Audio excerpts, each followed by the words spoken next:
말씀을 통해서 크신 하나님의 사랑 다시 한번 우리가 마음에 새기고 또 묵상하며 나아가기를 원합니다. 우리가 잘 아는 것처럼 하나님은 우리를 사랑하셔서 또 구원하셨고 또 우리를 자녀 삼아 주셨습니다. 구원받은 이후 우리가 이 땅을 살아가는 동안에도 하나님은 항상 변함없는 사랑과 은혜를 우리에게 베풀어 주십니다. 그렇기 때문에 우리도 하나님을 사랑해야 되고 또 하나님을 위해 헌신해야 된다라는 것은 너무나도 당연한 말이라고 할 수 있겠습니다. 성경이 우리에게 그렇게 말합니다. 하나님이 우리를 사랑하셨고 우리를 먼저 찾아오셨고 우리를 구원하셨으니까 우리도 하나님을 사랑하는 것이 마땅하다. 그래서 이스라엘 백성들의 애굽에서 종노릇할 때 하나님이 모세를 보내어서 그들을 인도해 내시지 않습니까? 그리고 모세를 통해서 그들 조상 때부터 약속하셨던 가나안 땅에 들어가게 하시는데, 가나안 땅에 들어가기 전에 모압 평지에서 마지막으로 모세를 통해서 하나님이 이스라엘 백성들에게 말씀하신 것이 무엇입니까? 젖과 꿀이 흐르는 가나안 땅에 들어가면 너희 하나님을 잊지 말라는 겁니다. 하나님의 사랑을 잊지 말고 하나님의 은혜를 잊지 말고 하나님만 사랑하고 하나님 말씀만 순종하고 하나님만 의지하고 가야 된다. 그걸 말하는 겁니다. 왜 그렇습니까? 하나님은 그들을 애굽 땅 종되었던 곳에서 인도해내신, 그들을 구원하신 하나님이기 때문에 그렇다라는 것입니다. 이 말은 애굽에서 또 구원받아서 가나안 땅에 들어갔던 이스라엘 백성들 뿐만 아니라 죄에서 구원받아서 하나님의 자녀가 된 우리에게도 동일하게 적용이 되어지는 그런 말씀이라고 할 수가 있을 것입니다. 오늘 본문은 이스라엘을 향한 하나님의 사랑을 우리에게 보여줍니다. 그 사랑은 이스라엘만을 향한 사랑이 아니라 오늘 저와 여러분을 향한 하나님의 사랑이기도 합니다. 하나님이 우리를 어떻게 사랑하시는지, 그 사랑을 받는 우리는 또 어떻게 살아가야 되는지 오늘 말씀을 통해서 함께 우리가 살펴보고 또 우리의 마음에 새길 수 있기를 바랍니다. 먼저 이스라엘을 향한 하나님의 사랑이 어떻게 나타났는지 한번 살펴보시면요, 1절 말씀을 같이 한번 읽겠습니다. 1절입니다. 시작. 이스라엘이 어렸을 때에 내가 사랑하여 내 아들을 애굽에서 불러냈거늘. 이 1절 말씀은 어디에 배경을 두고 있겠습니까? 잘 아는 것처럼 출애굽 사건에 그 배경을 두고 있습니다. 내 아들은 누구를 뜻하겠습니까? 이스라엘 민족을 뜻합니다. 하나님 애굽에서 종노릇하던 이스라엘 백성들을 구원해내신 근본적인 이유가 무엇입니까? 말씀해 보면 내가 사랑했다라는 겁니다. 하나님이 사랑해서 그들을 애굽에서 건져내셨다, 그렇게 말하고 있습니다. 지금 출애굽의 이 사건은 우리로 적용하면 무슨 사건과 똑같습니까? 죄와 허물로 죽었던 우리, 죄의 종노릇하던 우리를 하나님이 예수 그리스도를 통해서 이제 구원해 주신 이 사건과 동일하다, 그렇게 말을 할 수가 있을 것입니다. 오늘 나를 구원하신 것도 하나님의 사랑 때문인 줄 믿습니다. 하나님의 사랑이 우리를 구원했다라는 사실은 우리의 마음에 깊이 잘 새길 수 있기를 바랍니다. 그런데 안타깝게도 하나님의 사랑으로 이 이스라엘 백성들이 이 출애굽의 놀라운 역사를 경험했고 우리 또한 죄에서 구원받는 이 구원의 사건을 경험했음에도 불구하고 이스라엘 백성들이 또 우리가 그 하나님의 은혜에 합당한 삶, 그 구원받은 자로서 하나님이 원하시는 대로 살아가지 못하는 그런 부분들이 너무나도 안타까울 뿐이다라는 것입니다. 하나님은 구약시대에 수많은 선지자들을 이스라엘 백성들에게 보내셔서 하나님께로 돌아오라고 계속 말씀하셨습니다. 그런데 하나님은 계속해서 돌아오라 그러는데 이스라엘 백성들은 어떻게 했습니까? 하나님께 돌아오는 것이 아니라 점점 하나님으로부터 멀어지는 그런 모습을 보였습니다. 오히려 바알들에게 제사하고 오늘 본문에 보면 아로 새긴 우상 앞에 분향했다라고 말하고 있습니다. 그럼에도 하나님은 에브라임으로 대표되어지는 이 북이스라엘을 향해서 어떻게 하셨다고 이야기합니까? 그들에게 걸음을 가르치고 그들을 팔로 안아주고 그들의 상처를 싸매어 주셨다라고 말합니다. 그런데 안타까운 게 무엇입니까? 하나님은 사랑으로 그들을 가르치고 싸매어 주고 회복하고 그렇게 했는데 그걸 받은 이스라엘은 그게 하나님의 사랑인 줄 몰랐다라고 말하고 있습니다. 그럼에도 불구하고 하나님은 포기하지 않으십니다. 끝까지 이스라엘을 사랑하십니다. 4절 말씀에 보면 이렇게 말합니다. 내가 사람의 줄 곧 사랑의 줄로 그들을 이끌었고 그들에게 대하여 그 목에서 멍에를 벗기는 자같이 되었으며 그들 앞에 먹을 것을 두었노라. 그렇게 말합니다. 이 4절 말씀을 그 의미를 구체적으로 따져보지 않아도 하나님이 이스라엘을 얼마나 사랑했는지를 그냥 보여주는 그런 내용이라고 말할 수 있습니다. 하나님이 과거에 어떻게 이스라엘을 사랑하셨고 돌보셨는지에 대해서, 그들을 여기까지 어떻게 인도하셨는지를 보여주는 거죠. 이렇게 말씀하시는 이유가 무엇입니까?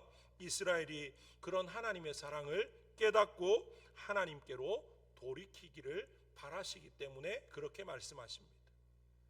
하나님은 이스라엘을 한결같이 사랑하셨습니다. 그리고 하나님의 사랑을 받은 그들이 하나님만을 믿고 하나님만을 의지하고 사랑하기를 하나님은 간절히 바라셨습니다. 그런데 문제는 무엇입니까? 그런 하나님의 사랑 앞에 이스라엘은 엉뚱한 모습을 보이고 있다라는 것입니다. 하나님의 사랑에 대해서 이스라엘이 어떤 반응을 했고 또 그 결과가 무엇인가 한번 보시면요, 5절 말씀을 같이 한번 읽겠습니다. 5절입니다. 11장 5절 다 같이 읽습니다. 시작. 그들은 애굽 땅으로 되돌아가지 못하겠거늘 내게 돌아오기를 싫어하니 아수르 사람이 그 임금이 될 것이라. 아멘. 지금 이것이 이스라엘 백성이 보인 반응입니다. 무슨 반응입니까? 하나님께 돌아오기를 싫어한다라는 겁니다. 하나님은 계속해서 그들에게 변함없는 사랑과 은혜를 베푸시는데 그러면 어떻게 해야 됩니까? 하나님의 사랑을 혹시나 잊어버렸다가도 그 사랑을 깨닫고 돌이켜서 잘못했다고 하나님 앞에 회개하면서 돌아와야 되는데 그들은 계속해서 이제 애굽으로 돌아갈 수 없으니까 어떻게 됩니까? 다른 데 기웃거리고 우상 숭배하고 하나님이 싫어하는 그런 일들을 합니다. 7절에 보시면요, 내 백성이 끝끝내 내게서 물러가나니 비록 그들을 불러 위에 계신 이에게로 돌아오라 할지라도 일어나는 자가 없다, 일어나는 자가 하나도 없다, 그렇게 지금 말을 하고 있습니다. 첫 번째 반응이 돌아오기를 싫어한다 그랬는데 두 번째, 세 번째 반응은 무엇입니까? 두 번째 반응은 끝끝내 하나님에게서 물러간다는 겁니다. 그리고 세 번째 반응은 무엇입니까? 하나님이 말씀하시는데도 아무도 반응을 보이지 않습니다. 아무도 일어나는 자가 없다라는 것입니다. 정말로 이스라엘 백성들이 지금 어떤 상태입니까? 완전히 그냥 마음이 닫혀진 상태, 마음이 완전히 굳어져 있는 그런 상태입니다. 하나님이 아무리 말씀을 하시고 선지자들을 보내어서 그들을 일깨우려고 해도 그들이 꿈쩍도 하지 않는, 그러니까 이제는 그들에게 남은 방법이 하나, 무엇입니까? 하나님께서 매를 들어서 쳐서 그들의 굳어있는 마음을 깨뜨리는 것밖에는 없다라는 것입니다.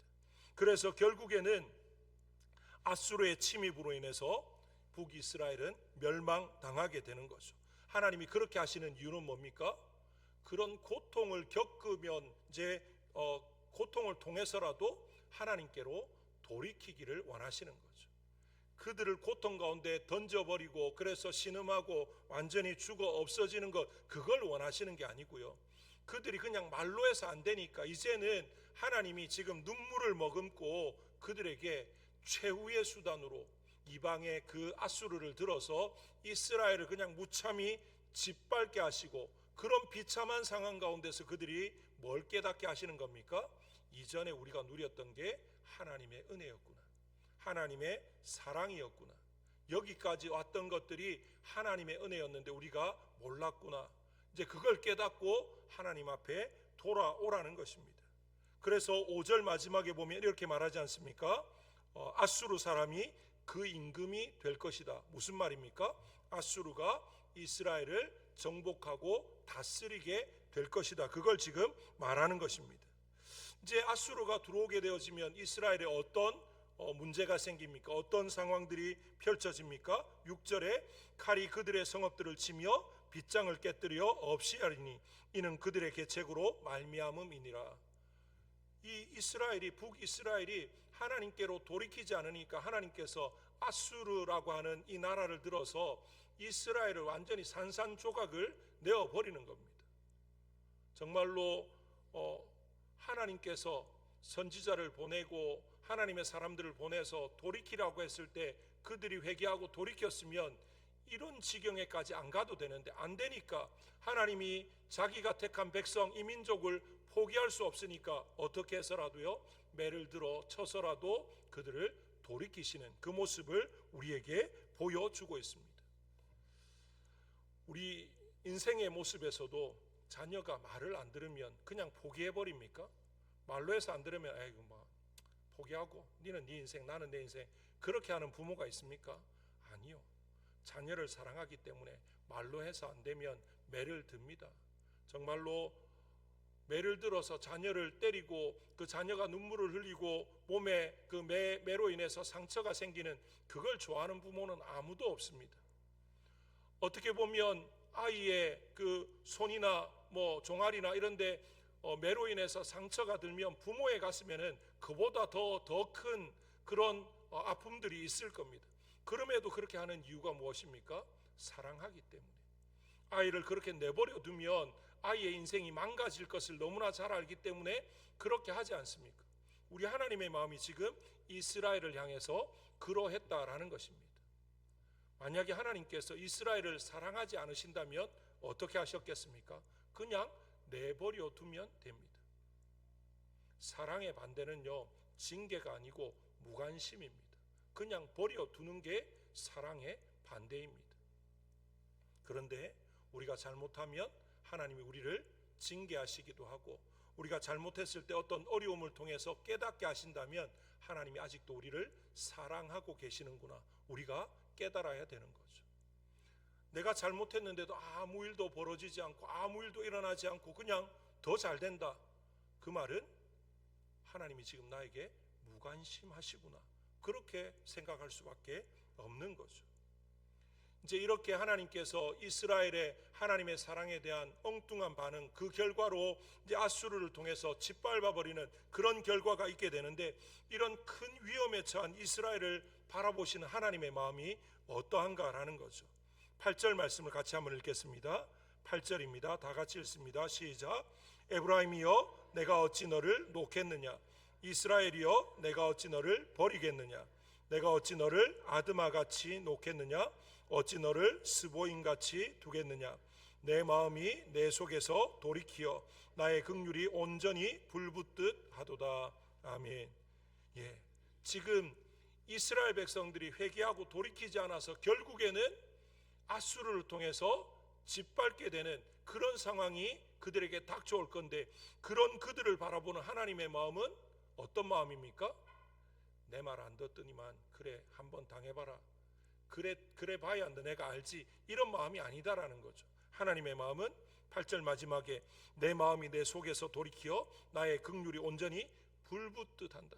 하나님이 너무 마음이 아프고 너무 막 힘들어하는 그런 모습을 보여주고 있는 것입니다. 지금 오늘 8절에 보면 아드마와 스보임이라고 하는 지명이 나오는데요. 이 아드마와 스보임은 이 옛날에 이제 아브라함 시대에 아브라함의 조카 롯이 소돔과 고모라에 이제 살면서 결국엔 하나님이 이제 불심판을 하지 않습니까? 소돔과 고모라가 멸망당할 때 그 주변에 함께 멸망당한 이제 성읍의 이름이 아드마와 스보임입니다. 그러니까 지금 이 말은 뭐냐면요. 하나님께서 이스라엘을 북이스라엘을 징계하셨지만 소돔과 고모라처럼 또 그때 멸망당했던 그 성읍처럼 흔적도 없이 사라지게끔 그렇게까지는 하지 않으시겠다는 거죠. 하나님의 목적은 징계에서 끝내버리는 게 아니고 회복시키는 게 목적이다. 그걸 지금 말씀하고 있는 것입니다.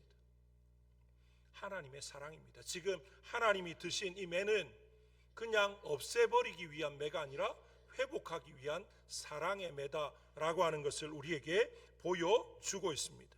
히브리서 12장에 보면 이런 말씀이 있습니다. 징계는 다 받는 것이거늘 너희에게 없으면 사생자요 친아들이 아니니라. 다시 말하면 하나님이 우리를 사랑하시기 때문에 때로는 징계하시기도 한다는 거죠. 어떻게 하나님이 우리를 사랑하면서 우리에게 매를 드실 수 있어? 우리를 이렇게 어려운 가운데로, 힘든 가운데로 몰아가실 수 있어? 사랑하시기 때문에 그러실 수 있다라는 겁니다. 앞서 말씀드린 것과 똑같습니다. 말 안 듣는다고 너는 이제 내 자식 아니야, 그렇게 합니까? 말은 그렇게 하지만 진짜 내 자식 아닌 게 아니지 않습니까? 얼마나 답답했으면, 얼마나 속이 상했으면 그렇게 말하겠습니까? 부모가. 그 말은 그 자녀가 어떻게 하길 바라는 겁니까? 좀 말 좀 듣고 부모가 원하는 그런 모습으로 좀 돌이키기를, 바른 길로 가기를 원하는 그 마음이 그렇게 표현된 거지, 진짜 인연을 끊자, 너는 진짜 나하고 남이야, 그걸 말하는 것은 아니지 않습니까? 하나님도 우리에게 지금 그렇게 말씀하십니다. 수천 년 전 이스라엘 백성들에게 그렇게 말씀하십니다. 북이스라엘뿐만 아니라 남유다도 상황이 별반 다르지 않습니다. 여러 선지자들을 통해서 하나님은 돌이키라고, 나는 너희의 내용은 없는, 하나님을 사랑하지 않는 그런 마음으로 그냥 형식만 남아있는 제사와 분향과 번제물, 이런 거는 하나님은 뭐라고 이야기합니까? 역겹다라고 이야기합니다. 하나님은요, 뭐라고 말씀하시냐면 하나님을 사랑하는 마음으로 하나님 앞에 예배하는 걸 원하시지, 하나님 사랑하는 마음은 없고 하나님 말씀에 순종하는 건 없고 그냥 살찐 송아지 잡아다가 제사하는, 그거는 하나님이 기뻐하지 않는다라는 거죠. 분명히 사무엘 시대에도 그랬고 또 이 호세아 시대에도 그렇고 우리 시대에도 하나님은 동일하게 말씀하십니다. 우리가 옷 잘 차려입고 뭐 우아하게 나와서 예배드리고 헌금 많이 하고, 하나님 그걸 기뻐하시는 게 아니죠. 하나님은 우리의 삶의 자리에서 하나님의 백성답게 하나님의 영광을 선포하기 위해서 정말로 힘쓰고 애쓰고 치열한 영적 전쟁 가운데서 내 힘으로 안 되니까 주님 붙잡고 주님 의지해서 정말로 승리하기 위해서 힘쓰고 애쓰는 그런 삶을 원하십니다.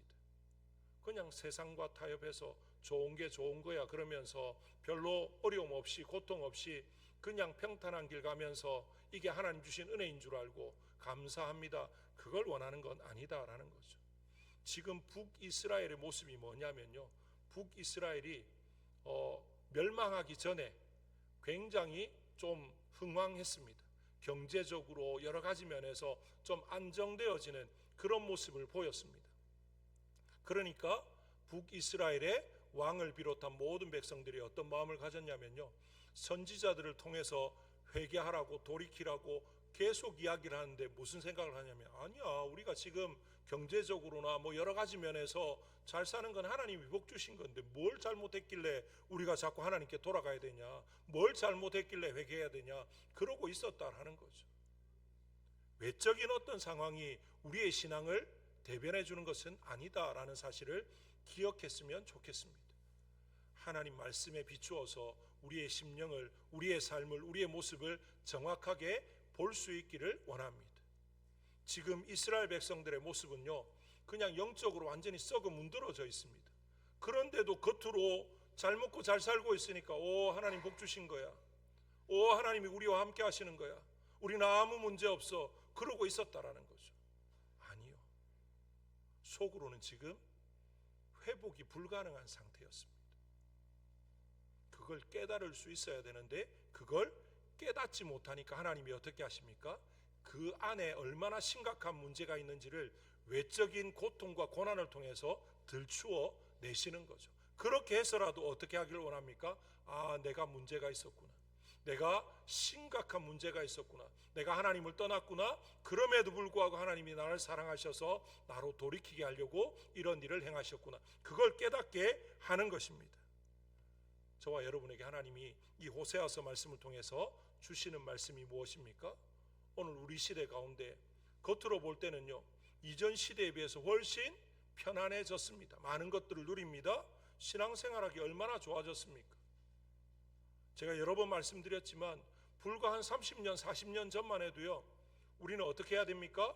어떤 부흥사경에 하나 참석하려고 하면요, 뭐 직장 다니던 것도 조금 이렇게 뭐 휴가를 내든지 해야 부흥사경에 다른 교회 사는 거 말씀을 사모해서 갈 수 있었습니다. 그런데 요즘은 어떻습니까?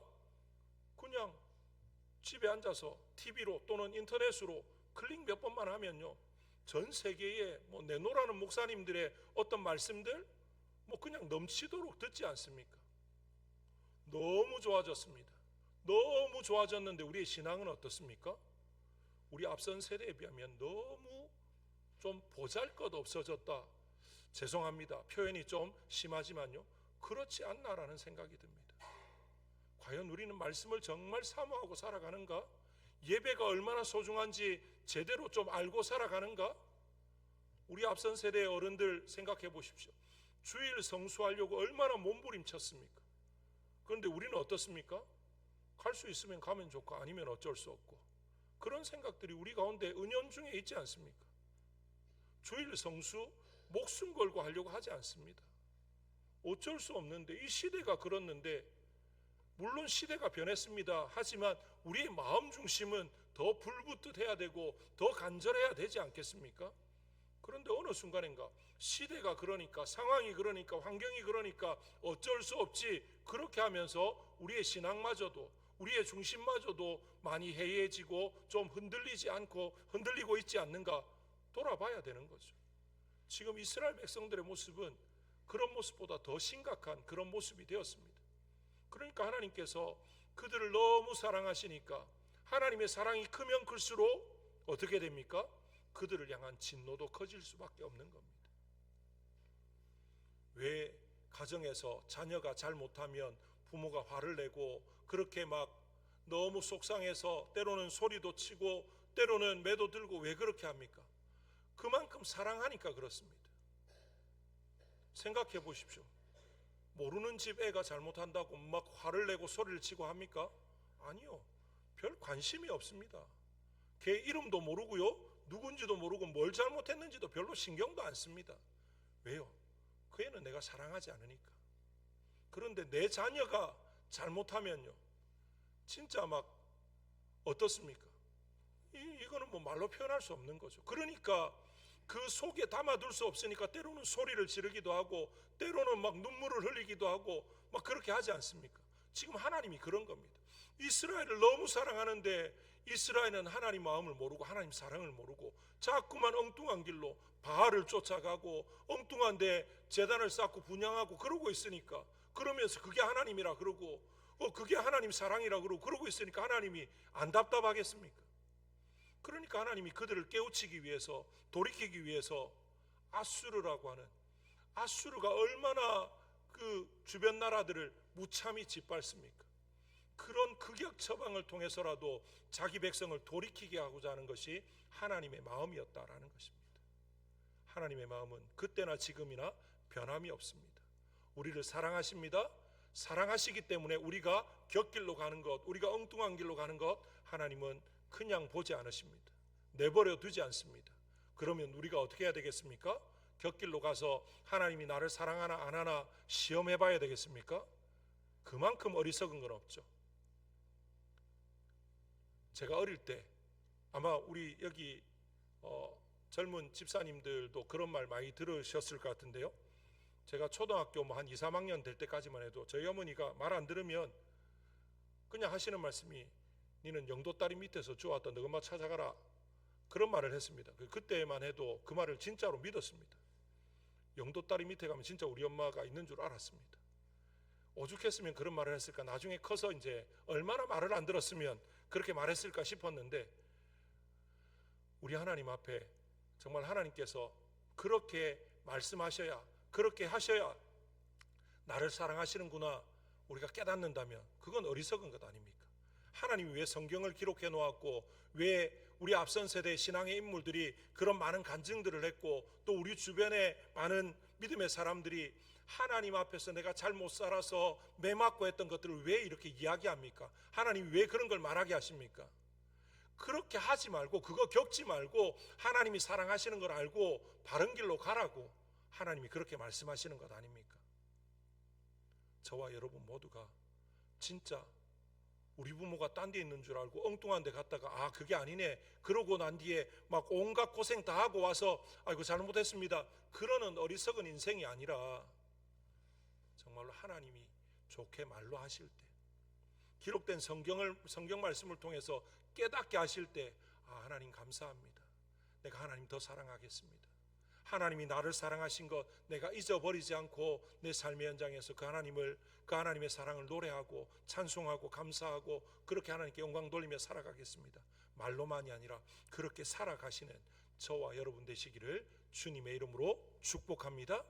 그게 바로 크신 하나님의 사랑에 반응하는 올바른 모습인 거죠. 다음 주에 새생명 축제를 앞두고 있습니다. 새생명 축제를 앞두고 있는데 우리가 하나님의 사랑을 제대로 깨닫고 그 하나님의 구원의 놀라운 은혜가 얼마나 큰지 알아야 전도도 할 수 있는 것 아니겠습니까? 하나님의 사랑도 모르는데 하나님이 우리를 사랑하신다 하더라 한번 와봐라, 말이 안 되는 소리죠. 하나님의 사랑도 모르는데 어떻게 하나님의 사랑을 받으러 오라고 말할 수 있습니까? 내가 하나님의 사랑을 너무 많이 받아서 말로도 표현할 수 없어서 너도 한번 와서 경험해봐라, 그래 말할 수 있어야 되는데 하나님은 우리를 사랑하신다 하더라, 한번 와보면 좋겠네. 굉장히 품이 있어 보이고 좋아 보이는 말인지 모르지만 힘은 하나도 없습니다. 저와 여러분 모두가 다시 한번 더 하나님의 사랑을 깊이 깨닫고 경험하고 누릴 수 있기를 주님의 이름으로 축복합니다. 그래서 하나님의 사랑을 우리가 풍성히 받아서 그 사랑을 흘려보내고 그래서 주님 앞으로 다른 이들을 초청하는 그런 사명자로 세워질 수 있기를 주님의 이름으로 축복합니다.